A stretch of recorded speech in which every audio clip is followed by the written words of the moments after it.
ಒಳ ಮೀಸಲಾತಿ ಜಾರಿಗೆ ಆಗ್ರಹಿಸಿ ಆಗಸ್ಟ್ 15ರಂದು ಜಿಲ್ಲಾ ಉಸ್ತುವಾರಿ ಸಚಿವರಿಗೆ ಘೇರಾವ್ ಹಾಕುವುದಾಗಿ ಒಳ ಮೀಸಲಾತಿ ಹೋರಾಟಗಾರರು ತೀರ್ಮಾನಿಸಿದ್ದಾರೆ. ಕೆಲವು ಸಮುದಾಯಗಳು ನಾಗಮೋಹನ್ ದಾಸ್ ವರದಿಯನ್ನು ವಿರೋಧಿಸುತ್ತಿರುವುದು ಬಾಬಾ ಸಾಹೇಬ್ ಅಂಬೇಡ್ಕರ್ ಅವರ ಸಾಮಾಜಿಕ ನ್ಯಾಯದ ಆಶಯಗಳಿಗೆ ವಿರುದ್ಧವಾಗಿದೆ ಎಂದು ಹೋರಾಟಗಾರರು ಆರೋಪಿಸಿದ್ದಾರೆ. ಸರ್ವೋಚ್ಚ ನ್ಯಾಯಾಲಯದ ತೀರ್ಪನ್ನ ಈಗಾಗಲೇ 1 ವರ್ಷ ತಾವು ಕಡೆಗಣಿಸಿದ್ದೀರಾ. 4 ತಿಂಗಳಲ್ಲಿ ಮುಗಿಬೇಕಾಗಿರ್ತಕ್ಕಂಥ ಸಮೀಕ್ಷೆಯನ್ನ 12 ತಿಂಗಳ ಕಾಲ ಮಾಡಿದ್ದೀರಾ. ಮತ್ತೆ ಈ 1 ವರ್ಷದಲ್ಲಿ ವಿದ್ಯೆ ಉದ್ಯೋಗದ ಪಾಲು ನಮ್ಗೆ ದಕ್ಕಲಿಕ್ಕೆ ಮತ್ತೆ ನಮ್ಮ ಅನ್ನದಲ್ಲಿ ಮಣ್ಣಾಕಿದ್ದೀರಾ. ನಮ್ಮ ಮಕ್ಕಳನ್ನ ಮತ್ತಷ್ಟು ಬೀದಿಗೆ ತಳ್ಳಿದ್ದೀರಾ. ಹಾಗಾಗಿ ಈ ಆಗಸ್ಟ್ 16 ನಿಮ್ಮ ಎಲ್ಲ ವಿಳಂಬ ಧೋರಣೆಗಳನ್ನು ಅತ್ಯಂತ ಸಹನೆಯಿಂದ ನಾವು ಎದುರಿಸಿದ್ದೀವಿ, ನಿರೀಕ್ಷೆ ಮಾಡಿದ್ದೀವಿ. ಈಗಲೂ ಸಮಯ ಬೇರಿಲ್ಲ. ಆಗಸ್ಟ್ 16 ಅಂತಿಮ ಆಗಬೇಕು. ಸದಾಶಿವ ಆಯೋಗದ ಆಯೋಗವನ್ನು ನೇಮಿಸಿದ್ದು ನೀವು.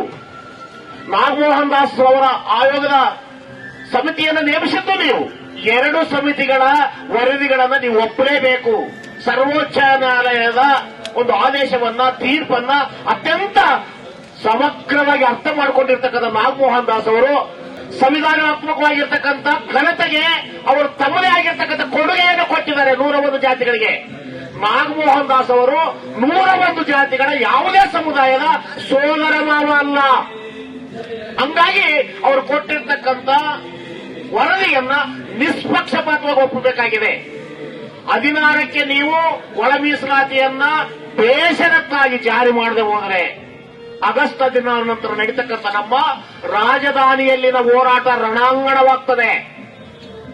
ಹಂಗಾಗಿ ಯಾವುದೇ ಕಾರಣಕ್ಕೂ ಪ್ರತಿಪಕ್ಷ ಮತ್ತು ಆಡಳಿತ ಪಕ್ಷ ಸರ್ವಾನುಮತದಿಂದ 16ರ ಅಧಿವೇಶನದಲ್ಲಿ ಈ ವಿಷಯವನ್ನು ಮಾತಾಡಬೇಕಾಗಿದೆ.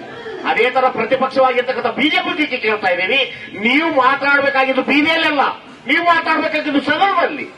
ಹಂಗಾಗಿ ಪ್ರತಿಪಕ್ಷ ಮತ್ತು ಆಡಳಿತ ಪಕ್ಷ ಇನ್ಕ್ಲೂಡಿಂಗ್ ಜನತಾದಳ ಕೂಡ ಇವತ್ತು ಒಳ ಮೀಸಲಾತಿಯನ್ನ ತನ್ನ ಪ್ರಣಾಳಿಕೆಯಲ್ಲಿ ಬರೆದುಕೊಂಡಿತ್ತು. ಕಾಂಗ್ರೆಸ್ ಬರೆದುಕೊಂಡಿದೆ.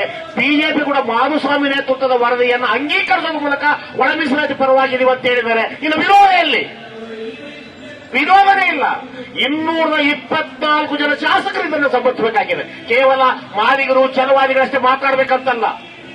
ಇವತ್ತು 49 ಅಲೆಮಾರಿ ಸಮುದಾಯಗಳು ನಮ್ಮ ಜೊತೆಗೆ ಬಂದಿದ್ದಾರೆ.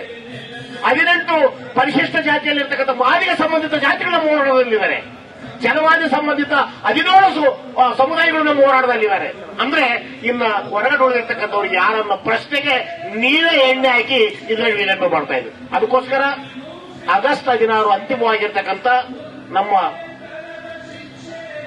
ಹೋರಾಟದ ಗಡುವು. ಆ ಗಡುವನ್ನು ಮೀರಿದ್ರೆ ನಿಮಗೆ ಗಂಡಾಂತರ, ಈ ಗಡುವನ್ನು ಮೀರಿದರೆ ನಿಮಗೆ ಗಂಡಾಂತರ. ಬರೆದಿಟ್ಕೊಳ್ಳಿ. ಈಗಾಗಲೇ ಬಿಜೆಪಿಯನ್ನು ಸೋಲಿಸಿರ್ತಕ್ಕಂಥ ಅಥವಾ ಕಾಂಗ್ರೆಸ್ಗೆ ಪಾಠ ಕಲಿಸಿರ್ತಕ್ಕಂಥ ಎಲ್ಲದರಲ್ಲೂ ನಮ್ಮ ಹೋರಾಟದ ಪ್ರಭಾವ ಇದೆ. ಸನ್ಮಾನ್ಯ ನಾಗಮೋಹನ್ ದಾಸ್ ಅವರು ತಮ್ಮ ಒಳ ಮೀಸಲಾತಿಯ ಚರಿತ್ರೆಯಲ್ಲಿ ಆ ಪುಟಗಳಲ್ಲಿ ಬರೆದಿದ್ದಾರೆ.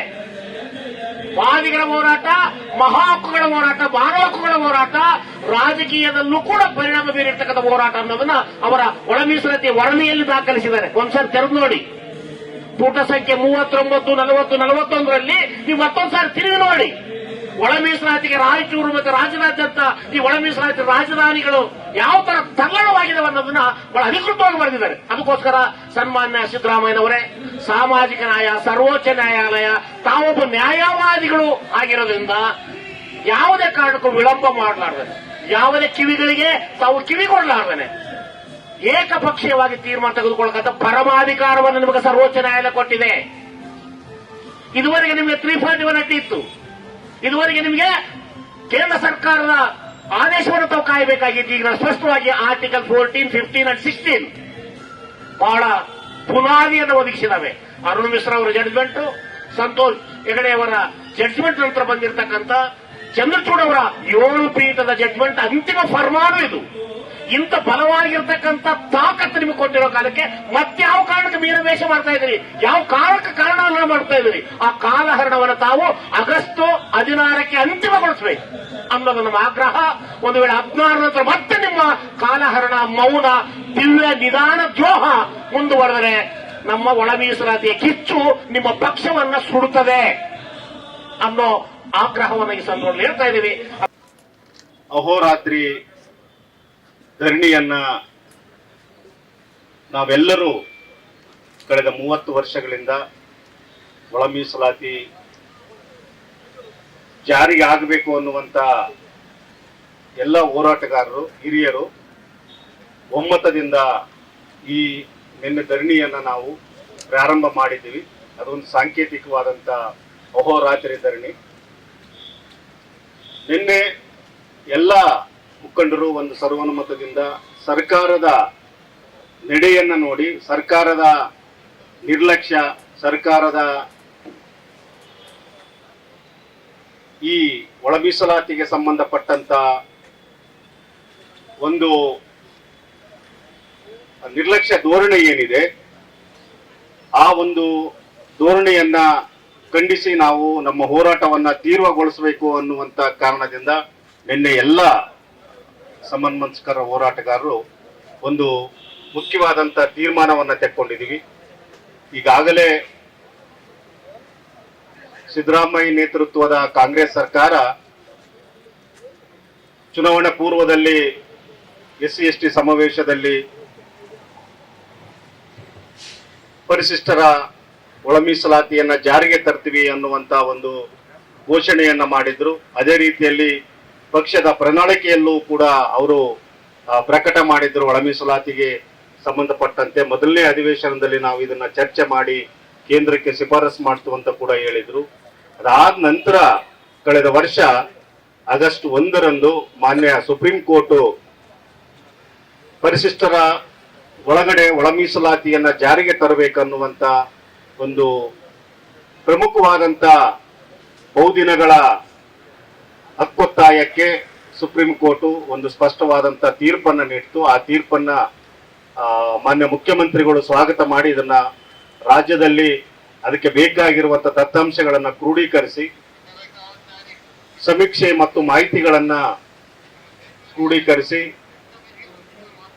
ಈ ಪರಿಶಿಷ್ಟರಲ್ಲಿ ಒಳ ಮೀಸಲಾತಿಯನ್ನ ಜಾರಿಗೆ ತರ್ತೀವಿ ಅನ್ನುವಂತ ಒಂದು ಭರವಸೆಯನ್ನ ಕೊಟ್ಟರು. ಈಗಾಗಲೇ ಅದಕ್ಕೆ ಸಂಬಂಧಪಟ್ಟಂತ ಎಲ್ಲಾ ದತ್ತಾಂಶಗಳನ್ನ ಮಾಹಿತಿಗಳನ್ನ ಅಧ್ಯಯನಗಳನ್ನ ಮಾಡಿ ಜಸ್ಟಿಸ್ ನಾಗಮೋಹನ್ ದಾಸ್ ಅವರು ಒಂದು ವರದಿಯನ್ನ ಕೊಟ್ಟಿದ್ದಾರೆ. ಮೊದಲು ಆ ವರದಿಯನ್ನ ನಾವೆಲ್ಲರೂ ಸ್ವಾಗತ ಮಾಡ್ತೀವಿ. ಆ ವರದಿ ಒಳಗಡೆ ಏನಾದರೂ ನಮ್ಮದೇ ಅಥವಾ ಸಮಸ್ಯೆಗಳಿದ್ರೆ ಅಥವಾ ಏನಾದರೂ ತಕರಾರಿದ್ರೆ ಅದನ್ನು ಮುಕ್ತವಾಗಿ ಚರ್ಚೆ ಮಾಡೋದಕ್ಕೆ ಸಾಧ್ಯತೆ ಇದೆ. ಅದನ್ನ ಬಿಟ್ಟು ಬಹುಶಃ ವರದಿಯನ್ನೇ ಸುಡುವಂತ ಒಂದು ರೀತಿಯ ವಿತಂಡವಾದ ಏನಿದೆ ಅಥವಾ ಆ ವರದಿಯನ್ನೇ ತಿರಸ್ಕಾರ ಮಾಡಿ ಸುಟ್ಟು ಹಾಕುವಂಥದ್ದು ಬಹಳ ಖಂಡನಾರ್ಹ. ಹಾಗಾಗಿ ಅದನ್ನು ನಾವು ಖಂಡಿಸ್ತೀವಿ.